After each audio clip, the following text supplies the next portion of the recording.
अस्सलाम वालेकुम स्टूडेंट्स, आज हमारी सेकंड क्लास है एम्प्लॉयमेंट इनकम की। तो हम एक एक करके उन बेनिफिट्स की डिटेक्शन की लिस्ट देख लेते हैं कि वो डिटेक्शंस क्या हैं जो कि आप अपने पीएनएल में से लेस करवा सकते हो। तो आपकी स्क्रीन पर मेरे नोट्स दिख रहे हैं, हम वन बाय वन जिन चीज़ों को पढ़ेंगे आप उसको फोकस करिएगा। चलें पढ़ते हैं। देखो बेटा, प्रॉपर्टी तो बहुत सारी चीज़ें होती है। लेट सपोज मेरे पास कार है, वो भी प्रॉपर्टी का पार्ट है। मेरे पास लेट सपोज एक बहुत बड़ा लग्जरी सा स्विमिंग पूल है, वो भी एक मेरी प्रॉपर्टी है। ठीक है, और भी बहुत सारी चीज़ें प्रॉपर्टी में आ जाती हैं। मेरे पास कुछ गोल्ड वगैरह है, that is also the part of my property. अच्छा, यहाँ F6 में प्रॉपर्टी को स्पेसिफाइड दो चीज़ों में किया गया। पहली चीज़ ये कहता है प्रॉपर्टी मतलब है अगर आपकी कोई लैंड या आपकी कोई बिल्डिंग है उससे आप कोई रेंट कमा रहे हो, लैंड या बिल्डिंग, यहाँ प्रॉपर्टी को स्पेसिफाइड किया गया है। कार या other things not included in that property income, only include या तो तुम्हारे पास कोई जमीन हो या तो तुम्हारे पास कोई बिल्डिंग घर टाइप की चीज हो जिसको तुम रेंट पर दो और तुम उससे इनकम जनरेट करो, that will be the part of the property income. एक बच्चा सवाल करता है क्लास में कि सर मेरे पास गाड़ी है, गाड़ी को मैंने रेंट पे दे दिया, क्या वो प्रॉपर्टी इनकम का पार्ट है? नहीं बेटा। सर मेरे पास घोड़ा गाड़ी है और वो भी मैंने रेंट पे दे दी, क्या वो प्रॉपर्टी इनकम का पार्ट है? नहीं बेटा। प्रॉपर्टी इनकम का पार्ट सिर्फ और सिर्फ लैंड या बिल्डिंग से कमाए जाने वाली इनकम को प्रॉपर्टी इनकम का पार्ट कहा जाता है। अच्छा, अब थोड़ा सा और फोकस करेंगे हम। यहां देखेंगे टाइप्स ऑफ प्रॉपर्टी क्या है। टाइप्स ऑफ प्रॉपर्टी, अब यहाँ पर मेक श्योर करना है प्रॉपर्टी में या तो लैंड की बात कर रहा हूँ या तो मैं बिल्डिंग की बात कर रहा हूँ, मोस्टली बिल्डिंग टाइप्स की बात कर रहा हूँ। बेटा अब सबसे पहले हमें तो टाइप्स ऑफ प्रॉपर्टी इनकम देखना होगा या टाइप्स ऑफ प्रॉपर्टी देखना होगा। यहाँ प्रॉपर्टी मेक श्योर करना, या तो मैं लैंड की बात कर रहा हूँ या तो बिल्डिंग की बात कर रहा हूँ या घर टाइप की किसी बात कर रहा हूँ। देखो बेटा, पहली टाइप होती है अनफर्निश्ड, दूसरी टाइप होती है फर्निश्ड, तीसरी टाइप होती है फर्निश्ड हॉलीडे लेटिंग, जिसकी शॉर्ट फॉर्म है FHL, और आखिरी टाइप होती है रेंट आ रूम। एक एक करके इसको डिफाइन करता हूं, फिर आपको पता चल जाएगा इन टाइप्स में क्या फर्क है। बेटा सबसे पहले है अनफर्निश्ड। लेट सपोज मेरे पास एक घर है और वो मैंने किसी को रेंट आउट दे दिया। उस घर में सिर्फ बेसिक नेसेसिटीज ऑफ लाइफ है। लेट सपोज दीवारें हैं, दरवाजे हैं, खिड़की है, वॉशरूम स्टफ है। ठीक है, वो कौन सी होगी बेटा? अनफर्निश्ड प्रॉपर्टी, मतलब लग्जरी आइटम कोई ऐड नहीं है। ठीक है, रेडी टू लिव नहीं है। रेडी टू लिव में आपको पंखे भी लगाने हैं, आपको फर्नीचर भी लेकर आना है, आपको किचन स्टफ भी लेकर आना है, that is not ready to live. ठीक है, दैट इज कॉल्ड अनफर्निश्ड। ज्यादातर अनफर्निश्ड ही दिया जाता है। एक होता है फर्निश्ड। फर्निश्ड कैसा होता है? Let suppose ready to live, आपको किराया देना है और रहना है बस। वहां एसी भी लगा है, वहां फर्नीचर भी है, वहां पे प्लेट्स भी हैं, वहां पे हर लग्जरी आइटम मौजूद होगा, टीवी, फ्रिज, गीजर, सब चीजें। That is called furnished property. Examiner बताएगा फर्निश्ड है या अनफर्निश्ड। अगर साइलेंट है तो हम एज्यूम करेंगे कि वो अनफर्निश्ड है। उसके बाद आता है फर्निश्ड हॉलीडे लेटिंग FHL। अब इसकी बात गौर से सुनना। बाहर के मुल्क में, यूके में प्रॉपर्टी होटल जो है ना, होटल वो बहुत ज्यादा महंगे हैं। वहां का जो पर डे रेंट है वो बहुत ज्यादा एक्सपेंसिव है। तो वहां के मुकामी लोग क्या करते हैं? अपने ही घर में क्या करते हैं? अपने ही घर में बन जाते हैं, एक तरीके से समझ लो छोटा सा होटल बना लेंगे। मालिक अपने ही घर में नौकर टाइप सा बन जाएगा, सर्वेंट टाइप सा बन जाएगा, बोलेगा कि ये हमारा घर है, आप इसको रेंट पे ले लें, हम आपको सर्विसेज देंगे, ये भी फर्निश्ड होता है, ठीक है। तो वो पूरा घर दे देते हैं but certain period of time के लिए देते हैं, सही है। उसमें आपको खाने की फैसिलिटी, कपड़े धोना, सब प्रेस, वो सारी फैसिलिटी दी जाती हैं, but that is given on for few certain days. जैसे टूरिस्ट वगैरह आते हैं, टूरिस्ट को दे दिया घर, ठीक है। सर्दियों में ज्यादातर टूरिस्ट आ जाते हैं यूके में घूमने वगैरह, तो उनको 3-2 महीने के लिए ऐसे घर प्रोवाइड कर दिया। लॉन्गर पीरियड के लिए नहीं दिए जाते, ये होते साल साल के कॉन्ट्रैक्ट पे, ये होते हैं कुछ दिन के कॉन्ट्रैक्ट पर, ठीक है। इसकी कुछ कंडीशंस हैं कि एफएचएल की क्या कंडीशंस हैं, हम वो जब हम इसको पढ़ रहे होंगे वी विल डिस्कस इट। एक होता है rent a room. Rent a room बहुत आसान है। लेट सपोज मेरे 4 कमरे हैं, 3 मेरे यूज में, एक एम्प्टी रहता है, कोई बच्चा पढ़ने आया, उसने बोला सर आपका एक रूम क्या रेंट पे मिल जाएगा, रेंट अ रूम। तो हम यहाँ जान चुके हैं कि कितने टाइप्स की प्रॉपर्टी होती है, 4 टाइप्स की प्रॉपर्टी हम पढ़ेंगे। अच्छा बेटा, अब चारों टाइप की प्रॉपर्टी का पीएनएल बनेगा, प्रॉफिट एंड लॉस स्टेटमेंट बनेगी। तो प्रॉफिट एंड लॉस स्टेटमेंट जब हम बना रहे होंगे तो मैं आगे हेडिंग डाल दूंगा कि कौन से की पीएनएल है, ठीक है। चलें, पहला पीएनएल हम स्टार्ट करते हैं, अनफर्निश्ड का पीएनएल।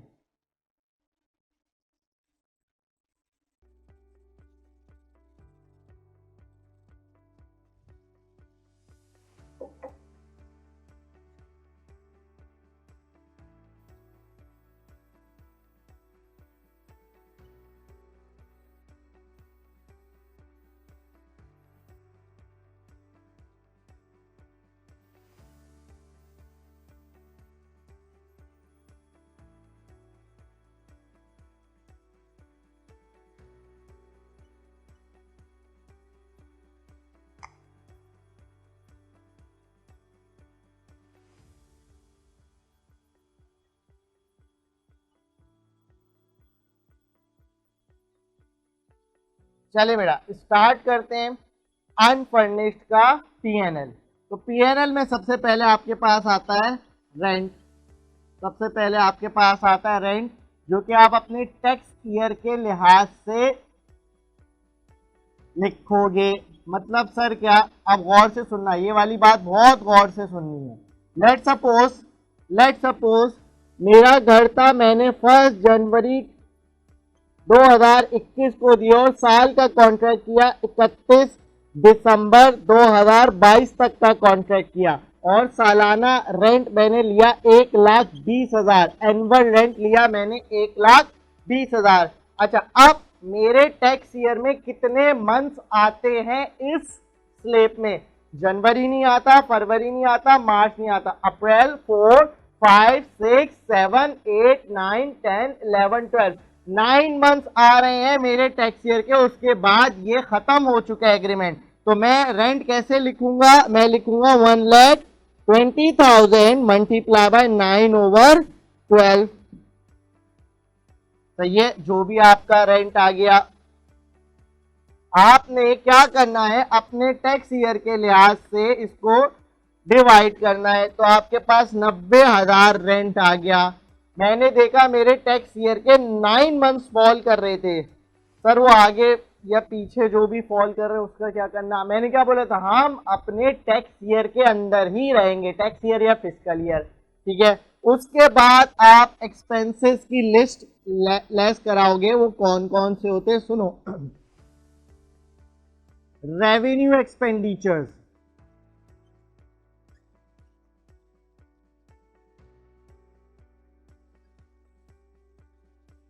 रेवेन्यू एक्सपेंडिचर को एग्जामिनर किस किस नाम से बुला सकता है? रीडेकोरेशन, रिन्यूअल,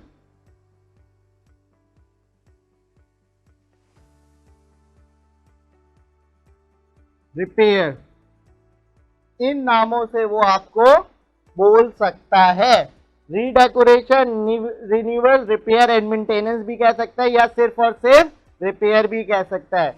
अच्छा मेरी बात गौर से सुनना, एक और चीज होती है कैपिटल एक्सपेंडिचर और एक होती है रेवेन्यू एक्सपेंडिचर। अब फर्क मैं बताता हूं क्योंकि एग्जामिनर आपको कभी इतना स्ट्रेट नहीं पूछेगा, सिनेरियो बनाकर देगा। अब जरा डिफरेंस देखो कैपिटल एक्सपेंडिचर और रेवेन्यू एक्सपेंडिचर का यूके टैक्स के मुताबिक। गौर से सुनना है, कैपिटल एक्सपेंडिचर लेस नहीं होता, रेवेन्यू एक्सपेंडिचर लेस होता है। एग्जामिनर का दिल नरम हुआ तो डायरेक्ट बता देगा कि ये रेवेन्यू एक्सपेंडिचर है, ऐसे बोल के ये रिन्यूअल एक्सपेंस है, रीडेकोरेशन है, रिपेयर या मेंटेनेंस है, ये उसका दिल नरम है। अगर वो बहुत हार्श होगा तो सिनेरियो बना के देगा। अब गौर से सुनना, मैंने एक घर खरीदा जिसकी 3 विंडो थी, मैंने एक घर खरीदा जिसकी 3 विंडो थी, 3 विंडोज थी। अब गौर से सुनना, बच्चे क्रिकेट खेल रहे हैं, क्रिकेट का दौर आता है तो बच्चे क्रिकेट खेलने लगते हैं।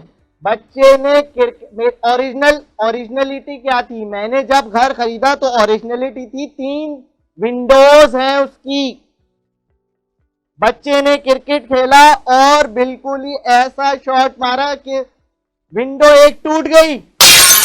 मैंने बुलाया बंदे को रिपेयर करने के लिए, तो वो कौन सी कैटेगरी में फॉल करेगा, रेवेन्यू एक्सपेंडिचर। हर वो खर्चा जो आपके एसेट को ओरिजिनल स्टेट में लेके आ जाए at the time of purchase, that is called revenue expenditure. हर वो खर्चा क्या था सर, तीसरी विंडो टूटी थी वैसे ही बना दी उस बंदे ने, तो वो रेवेन्यू एक्सपेंडिचर है, लेस होगा। अब गौर से सुनना, 3 विंडो थी, समझ नहीं आ रही थी, मैंने कहा एक और बनाओ रोशनी ज्यादा आएगी।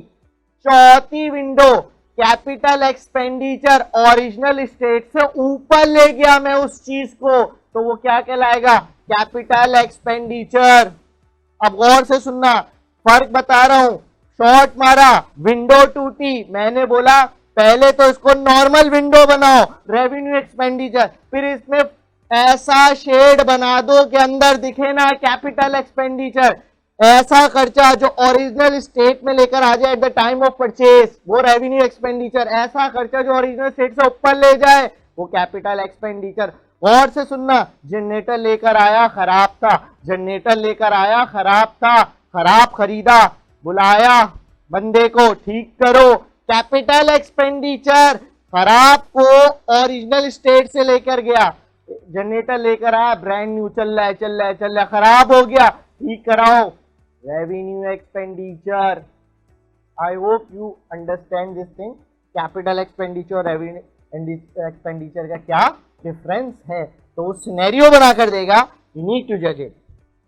अच्छा, फिर आपके पास लेस कराना है काउंसिल टैक्स, ये वहां के कुछ मुकामी टैक्सेस होते हैं जो आपको फैसिलिटी देते हैं, जैसे साफ सफाई की फैसिलिटी देते हैं।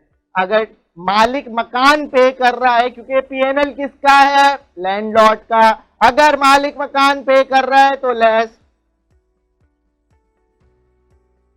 वाटर टैक्स, अगर मालिक मकान पे कर रहा है तो लेस। सर अगर ऑनर वो किराएदार पे कर रहा है तो लेस नहीं होगा ना, पीएनएल किराएदार का थोड़ी, मालिक मकान का, ठीक है बेटा। अच्छा, अब गौर से सुनना है, ये बात गौर से सुनना है।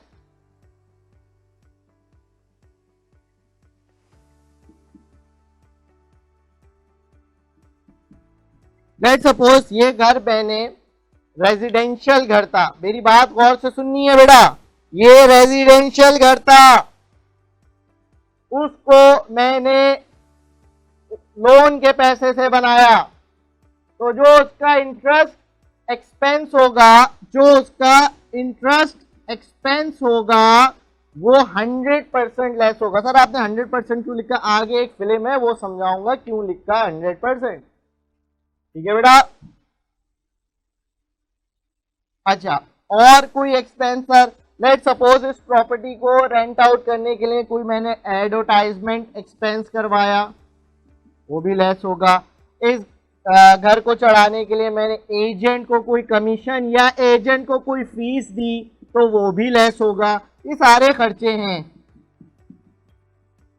अच्छा, अब यहां पर एक खर्चा है थोड़ा सा डेंजरस है, इसको सुनना है। Bad debts.